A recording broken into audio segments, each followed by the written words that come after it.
In the autumn of 1957, a Japanese freighter called the Meitetsu Maru embarked on a routine voyage from Yokohama to Seattle.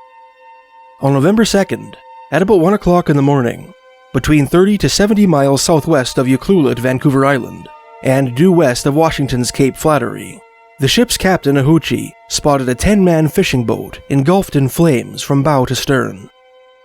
According to an article in that day's issue of Victoria, BC's Sunday Times, the freighter, after encircling the boat in search of survivors for about 2.5 hours, radioed the U.S. Coast Guard, which conducted a more thorough search and rescue operation in the water surrounding the vessel. Their efforts were supplemented by a flyover by 2 RCAF planes and 2 U.S. Coast Guard aircraft, and by Canadian fishermen who responded to a radio request for volunteers put out by the Canadian Department of Transport. Despite a rigorous 5-day scouring of over 6,100 square miles of ocean, throughout which excellent conditions prevailed, neither survivors nor drowning victims could be found. On the second day of the search, SAR personnel recovered the only stray wreckage from the craft the ocean would yield: a ruptured 75-gallon fuel tank with charred wooden fittings, which had a faint odor of the foreign fuel naphtha, and a homemade chopping block embedded with the scales of fish native to the Pacific Northwest. Bizarrely, in the wake of the discovery, neither Canadian nor American authorities received any inquiries that might have shed light on the identity of the mysterious vessel. No missing persons reports were made, no boats were reported overdue, and no relevant insurance claims were filed. To make matters even stranger, a string of letters painted on the side of the boat's hull, which the men of the Meitetsu Maru managed to write down before the vessel was consumed by flames, did not correspond with any registration numbers of U.S. or Canadian fishing boats. In an article for the December 20th, 1957 issue of the Vancouver Sun, reporter Les Rimes proposed that the trawler was actually a Russian craft tasked with accompanying a Soviet submarine, which the Royal Canadian Navy had spotted off Vancouver Island. When the seamen gather along the waterfront, he wrote, you can hear the rumors of sinister intrigue. Here are 2 possible explanations. The mission was so hot, they were told to commit suicide immediately if there was a slip-up in plans. The fire was the slip-up. But the better explanation is that the job of a surface trawler was completed. The crew was picked up by the submarine, and the surface craft set afire to destroy the evidence. Fortean writer Curtis Fuller, in an article published in the July 1958 issue of the magazine Fate, tacitly suggested that more mysterious forces were at work on that strange November night. Writing, the Japanese captain said a white light was seen near the burning boat from afar, but moved away rapidly as a freighter approached. Journalist T.W. Patterson elaborated on this weird aerial phenomenon in an article for the January 23, 2009 issue of Nanaimo, BC's Harbor City Star, claiming that as Captain Ohuchi and his crew approached the burning craft, they saw a glowing, circular white light hovering over the inferno. As their freighter approached, he wrote, the eerie light retreated swiftly in a great upward arc and vanished into the dark skies. Although far smaller in scale, the mystery of the burning boat calls to mind the story of the Mary Celeste, a 2-masted sailing vessel built in the village of Spencer's Island, Nova Scotia, on the Bay of Fundy in 1861. Initially christened the Amazon, the Mary Celeste was almost certainly regarded by the superstitious sailors of her day as a cursed ship. Her maiden voyage in June 1861 was hounded by misfortune, manifest in the rapid illness and death of her first captain, an entanglement with fishing weirs in the Lubeck Narrows between Maine and Campobello Island, and a catastrophic collision with an English brig in the Strait of Dover. In October 1867, after 6 years of uneventful service in the Caribbean, the Mediterranean, and the Atlantic, she was tossed by a gale onto the shores of Cape Breton Island, Nova Scotia, sustaining incapacitating damage. In February 1879, after seeing service in the Indian Ocean, another of her captains contracted some mysterious illness and died on the island of St. Helena.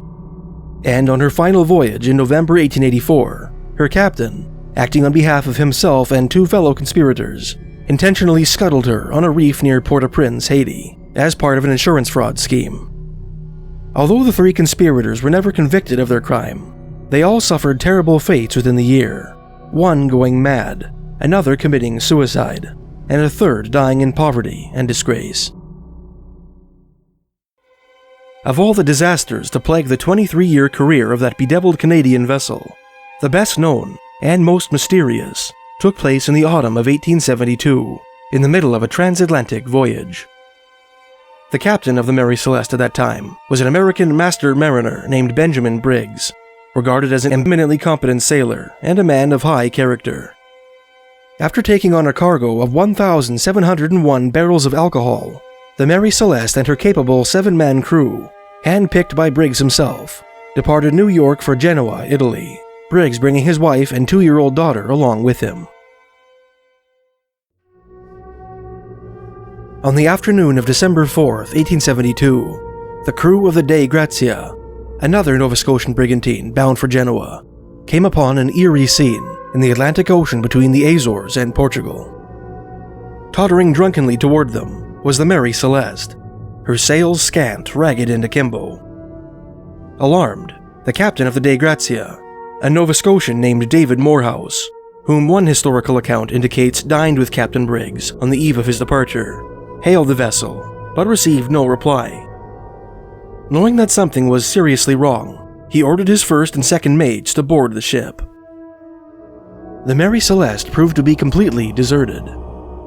There were no fever-stricken corpses in the bunks below, as some of the Dei Grazia crew members had feared, nor were there any signs of life anywhere on board. Some of the ship's sails were missing, and her rigging was in disarray. One of the 2 hatches leading to the cargo hold was open, presenting the mates a clear view of wooden barrels below, as was the hatch to the larder and equipment room below the main deck. The captain's bed was unmade, and his Italian-made sword lay stowed in its sheath beneath his bed. The ship's chronometer, sextant, and navigation book were missing, but about 6 months' worth of provisions remained securely packed away in the larder. The last entry in the logbook was made 9 days earlier, at 8:00 a.m. on November 25th, in the Azores, nearly 400 nautical miles away. With the exception of a deep gash in one of the ship's rails, there were no signs of fire or violence, although many of the items on board were damp and dirty. The scene seemed to indicate that the crew of the Mary Celeste had hastily abandoned their ship sometime on the morning of November 25th, perhaps piling into a lifeboat. Hoping to salvage the vessel, Captain Morehouse tasked half his crew with sailing the Mary Celeste, and accompanied her on a 600-mile journey to the British city of Gibraltar, located at the southern tip of the Iberian Peninsula. As part of the salvage court hearing that ensued, the ship underwent an examination, which revealed that 9 of the 1,701 barrels of alcohol in her cargo hold were empty. This finding, coupled with the discovery of suspicious-looking stains on Captain Briggs' sword and one of the deck rails, led the territory's flamboyant Attorney General, Frederick Sollyflood, to the astonishing conclusion that Captain Morehouse and his crew had actually boarded the Mary Celeste in the Azores, broken into some of the alcohol in the cargo hold, and slaughtered the entire crew in a drunken rage. With no hard evidence to support his theory, however, Flood eventually dropped his case against Morehouse, who was later awarded a price for the Mary Celeste, amounting to about 1/5 of its total value.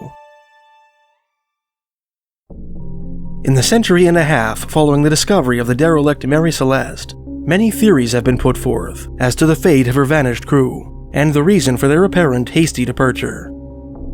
Captain Morehouse's first mate, Oliver Devoe, one of the 2 sailors who inspected the vessel on the day of her discovery, believed that the crew of the Mary Celeste had been under the mistaken impression that their ship was rapidly taking on water, noting a significant amount of seawater in the bilge, and the haphazard abandonment of a makeshift bilge rod on deck. This theory, in turn, has led to speculation that the Mary Celeste was hit by a waterspout, a cyclonic column of water vapor which sometimes forms over the ocean, which has also been blamed for the mysterious phenomenon of raining fish and frogs. Fearful that the ship would soon sink, Captain Briggs and his crew climbed into their lifeboat, only to be swallowed by the sea. Another theory, which takes into account the 9 empty barrels of alcohol and the open condition of the hatch of the cargo hold, maintains that the missing ethanol had leaked from the barrels and evaporated, forming powerful fumes. Afraid that the explosive gas might combust, Briggs opened the cargo hatch to release the vaporized alcohol from the confined space, ushered his crew and family into the lifeboat, and trailed behind his ship, to which the lifeboat was perhaps tethered. While they were waiting for the fumes to dissipate, a sudden gust of wind filled the Mary Celeste's sails, launching her far ahead of the lifeboat. While rowing through rough waters in a desperate attempt to catch up with the fleeing ship, the smaller craft capsized and its occupants drowned. Other theories involve explosions, piracy, insurance fraud gone wrong, an attack by a giant squid, and the work of preternatural forces. Considering the time that has elapsed since the event, it seems unlikely that any of these theories will ever be proven beyond a shadow of a doubt, leaving us with little more than DeVoe's testimony and the haunting knowledge that Captain Briggs and his 9 companions vanished without a trace somewhere in the middle of the Atlantic Ocean, never to be seen again. Like that of the burning boat off Vancouver Island and other unsolved vanishings at sea, the mystery surrounding the Mary Celeste has an indefinably spooky quality, a factor which perhaps contributes to its near-universal reputation as one of the world's greatest unsolved maritime mysteries.